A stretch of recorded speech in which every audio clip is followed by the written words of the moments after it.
Olá! Hoje a gente vai fundo em uma das expressões de fé mais ricas e, olha, complexas do Brasil. A pergunta que vai guiar nossa conversa é bem direta. Afinal de contas, o que é o candomblé? E para começar a responder, a gente precisa sentir o peso dessa frase. O candomblé não é só um conjunto de crenças. Ele é o resultado vivo de uma história de muita, mas muita dor e de uma capacidade incrível de sobreviver. É uma fé que nasceu da necessidade de não deixar uma identidade morrer, mesmo debaixo da violência da escravidão. Então vamos lá mergulhar nisso. Para começar, vamos direto ao ponto, a uma definição central para a gente construir nosso entendimento. Ok, essa é a definição de livro, digamos assim. Mas vamos desembrulhar isso. Pensa só, a religião foi formada por africanos escravizados, principalmente lá na Bahia do século XIX. Ela juntou tradições de vários povos, como os iorubás, os bantus e os fons. E uma coisa muito importante, cada comunidade, cada terreiro funciona de forma independente. Isso dá uma diversidade gigantesca para a prática em todo o Brasil. Agora, vamos explorar o universo espiritual do candomblé. Como é que essa fé entende o sagrado, a criação e a energia que move o mundo? A estrutura é fascinante. Lá no topo existe um deus criador, Olorum, que é tão imenso, tão grandioso, que está além do culto direto. A comunicação, a interação, acontece através dos intermediários, que são as divindades. E o que conecta tudo isso? O axé. Mas olha, axé é muito mais do que só energia vital. Pensa nele como a potência sagrada que não só anima, mas que realiza, que dá poder. É o que liga uma folha, uma pessoa e um orixá. É a própria força da vida em movimento. Esses intermediários ganham nomes diferentes dependendo da origem africana que mais influencia o terreiro. Na nação Queto, de origem iorubá, são os orixás. Na nação Jeje, os voduns. E na Banto, os inquices. E essa diferença não está só no nome, não. Ela aparece nos ritmos dos atabaques, nas línguas sagradas dos cânticos, no jeito de contar as histórias. Isso mostra a riqueza que nasceu dessa união aqui no Brasil. E essa imagem aqui ilustra essa ideia perfeitamente. A gente vê Iemanjá, a grande mãe, senhora dos mares, e Oxalá, ligado à criação, à paz. Cada orixá tem sua própria personalidade, suas preferências, suas histórias. E o mais interessante é que essas características também se refletem na gente. Acredita-se que cada pessoa é filha de um orixá e herda traços da personalidade dele, seja a força protetora de Iemanjá ou a calma criativa de Oxalá. Agora que a gente já entendeu a base da crença, vamos voltar um pouco no tempo.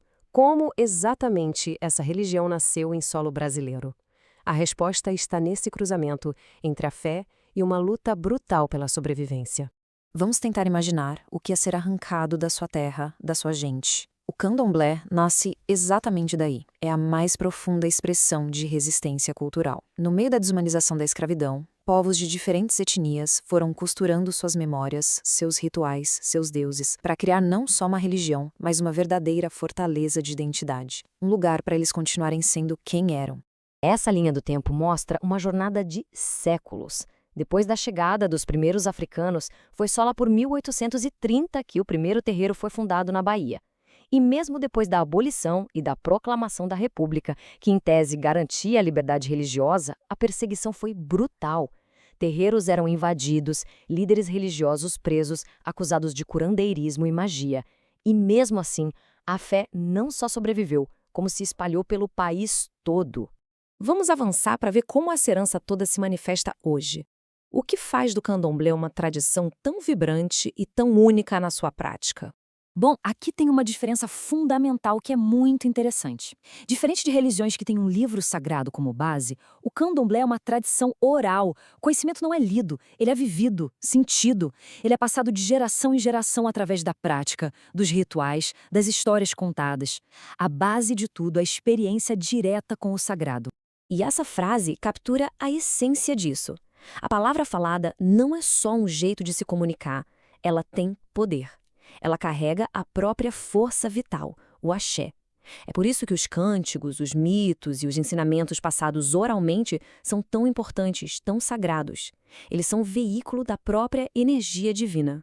Tá, e como essa experiência acontece? O ritual é o coração da prática. Com música, cânticos e dança, a divindade é chamada para se manifestar em um dos iniciados, que entra em transe. Isso permite uma comunicação direta, sabe, face a face, entre o mundo espiritual e a comunidade.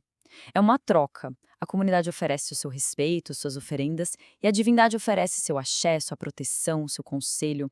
E por falar em comunicação, é impossível não mencionar Exu. Ele é o orixá mensageiro, aquele que conecta o mundo dos humanos com o mundo dos deuses, o guardião dos caminhos. É ele quem permite que toda essa troca no ritual aconteça. A tradição diz uma coisa muito poderosa: sem Exu não há comunicação. Para a gente fechar, vamos olhar para o presente e para o futuro. Qual é o lugar do candomblé no Brasil de hoje e quais são os maiores desafios? O cenário hoje é bem complexo. Por um lado, o candomblé se expandiu muito, ganhou reconhecimento como patrimônio cultural. Por outro, a luta contra o racismo e a intolerância religiosa é uma batalha diária e muitas vezes violenta.